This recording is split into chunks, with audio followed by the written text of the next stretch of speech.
ALP CBT 2 के answer की आने के बाद पार्ट ए में कई लोगों के 70 आए हैं, 65 आए हैं, लड़के यूआर से हैं या फिर ओबीसी से हैं या ईडब्ल्यूएस से हैं, तो फाइनल मेरिट के लिए उनको ये नंबर उनका कम लग रहा है। तो बोल रहे हैं कि अगर भैया मैं साइको टेस्ट के लिए अच्छे से प्रिपरेशन करूँ और नंबर अच्छा खासा ले आऊँ तो क्या फाइनल मेरिट के लिए मैं नंबर अपना इंक्रीज कर सकता हूँ, क्या मैं अपना नंबर मैनेज कर सकता हूँ क्या।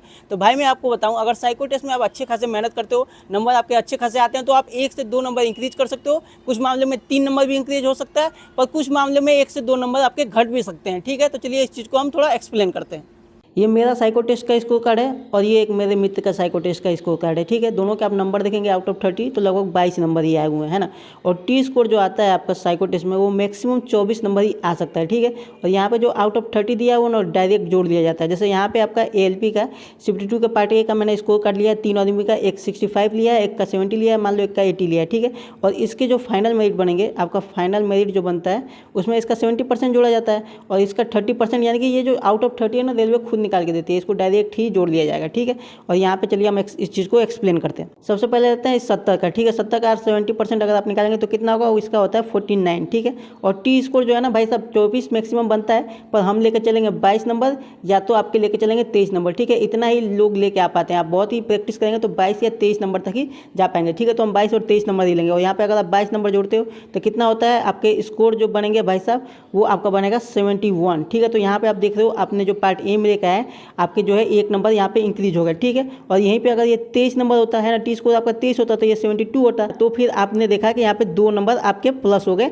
आपने जो पार्ट ए में नंबर लेके आए उससे 2 नंबर आपका यहाँ पे इंक्रीज हो रहा है। ठीक है, अब इसी पे हम देखें अगर 65 वाले में है ना, अगर हम देखें 65 वाले में 65 का अगर आप निकालते हैं 70% तो होता है आपका 45.5। ठीक है, और यहाँ पे अगर आप प्लस करते हो 22 स्कोर कार्ड अपना टी स्कोर, ठीक है, तो आपके कितने नंबर हो रहे हैं, यहाँ पे हो जाएगा 67.5 है ना। तो यहाँ पे आप देख लो 2.5 नंबर इंक्रीज हो गया है ना, 2.5 नंबर इंक्रीज हो गया भाई साहब। जहाँ 0.5 बहुत ही मायने रखता है, वहाँ पे 2.5 नंबर बहुत ही ज़्यादा मायने रखेगा आपके लिए, है ना। तो यहाँ पे आप 2.5 नंबर भी इंक्रीज कर सकते हो। इसके बाद अगर यहीं पे अगर आपने टी स्कोर अपना जो है मान लो 23 लेके आ गए है ना, अगर आपका टी स्कोर जो है 23 हो जाता है तो आपके कितने नंबर हो जाएंगे, तब हो जाएगा 68.5 नंबर, है ना। आपने 3 नंबर इंक्रीज कर लिया यहाँ पे, है ना, 3 नंबर इंक्रीज हो गए, है ना। और यहाँ पे अगर आप देखो दूसरा केस, एक और सिनेरियो बन रहा है यहाँ पे, ये वाला सिनेरियो अगर मान लो आपके किसी के 80 नंबर है ना, तो इसका अगर 75% निकालते हो आपके फाइनल मेरिट के लिए तो होगा 56, है ना। और यहाँ पे अगर आप प्लस करते हो 22 तो आप देखो यहाँ पे कितने नंबर हो रहे हैं,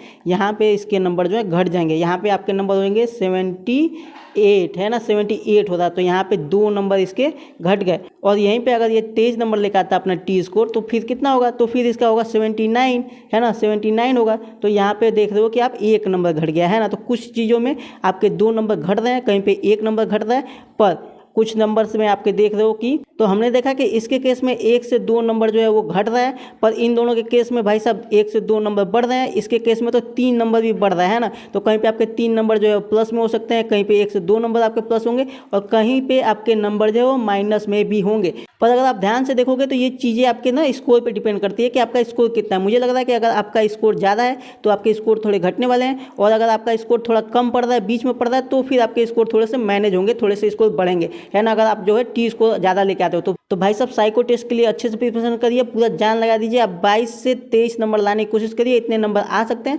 बाकी मेरे चैनल पर साइको टेस्ट के लिए 3 वीडियो पहले से पड़े हुए हैं, लिंक आपको डिस्क्रिप्शन में मिल जाएगा। उसमें मैंने ये भी बात करी है कि हमारे समय में ज़्यादातर लड़के साइको टेस्ट में फेल क्यों हुए थे, तो आपको वो वीडियो देखनी चाहिए, आपके लिए बहुत ही इंपॉर्टेंट वीडियो होने वाली है।